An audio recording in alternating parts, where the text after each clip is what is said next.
inside the holes where those go, so just keep that in mind. Okay, now my A-frames will just pop right out, these old ones.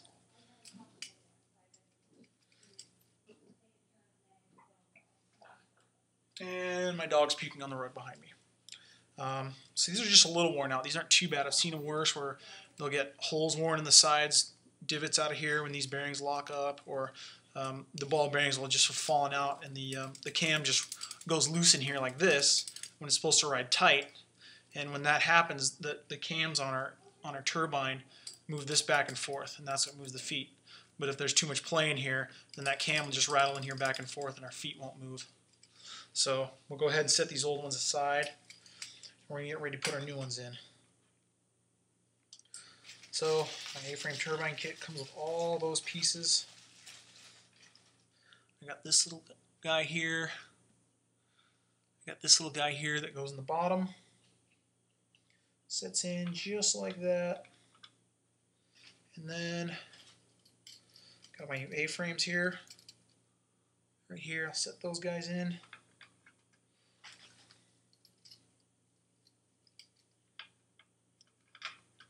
And then I've got my new bushings here, and just remember they're flat on the top and bottom, so they'll fit the holes. So we slide those right in like that. They only fit in two ways, either 180 degrees one way or 180 degrees the other. So if I try to put them in sideways, they're just not going to go in. So I have to make sure and turn them, and those will slide right in. Okay, got a new top cap.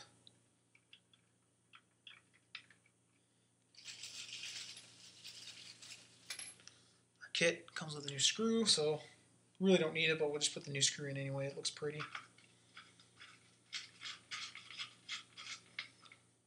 Okay, that's all set there. Now we're going to take a look at these pods real quick. A couple things on the pods. These are fairly good. Feet look okay. I may go ahead and replace these feet down the road. However, I'll just show you real quick. If you want to replace these feet, you can just take a screwdriver, wedge them in, and these feet will pop right off, just like that. I'll show you on the other one here. We'll do that again, a little better hopefully. So I can take a screwdriver, wedge it in there, and just pop those feet off. And on those feet and in here, there's a big peg and a little peg. Just like on here, there's a big hole and a little hole, so it's kind of idiot-proof. You can only put the feet in one direction. So by hand, you can just kind of mash those back into place. Those will go right in, back like they're supposed to. Sometimes you can take a screwdriver, support the back of it just like this in here, and you can get a little more leverage on those feet if you need it. And those will snap right in just like that. And like I said, you can just take a screwdriver if you need it for a little more leverage to hold that foot in place. So let's put our feet back on. I don't like to smash them in. I just like to snug them down with the 1/4-inch nut driver. Another thing that can happen is if you look inside this hole, it's not a perfectly round hole. It's flat on the top and the bottom. That's what gives that post on the A-frame the ability to torque that back and forth and hold it in place. Sometimes this will get worn out and rounded out where your A-frame will turn freely inside of here and the pod won't move. So that's something else to watch out for, and that's going to be a case where you'll need new pods. Put those back together.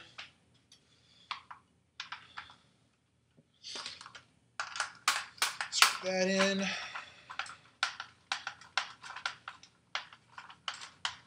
And like I said, just snug. I'm not trying to break or crack anything. This is just soft plastic. It's not a Formula One car.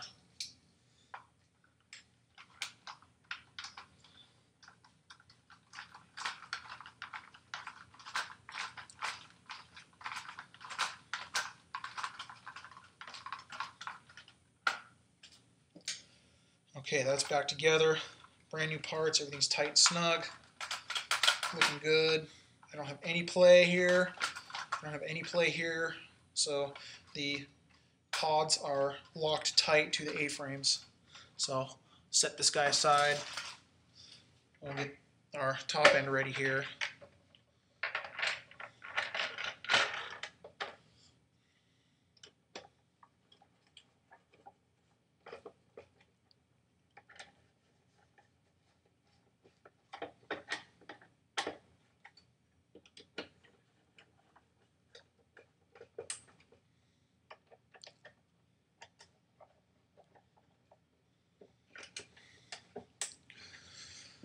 Alright, let's put her all back together.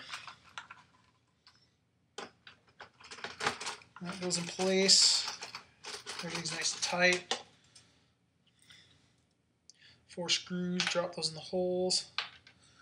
It's kind of awkward getting to these front holes up inside of here.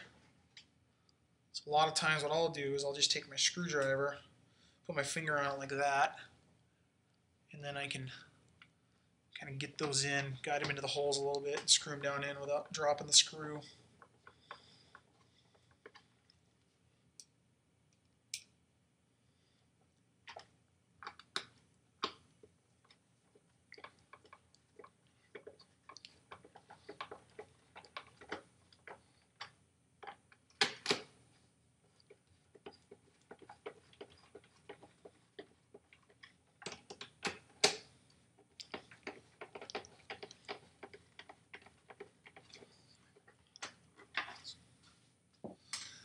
Okay, last piece is our little Venturi bottom piece here. Slide that into place.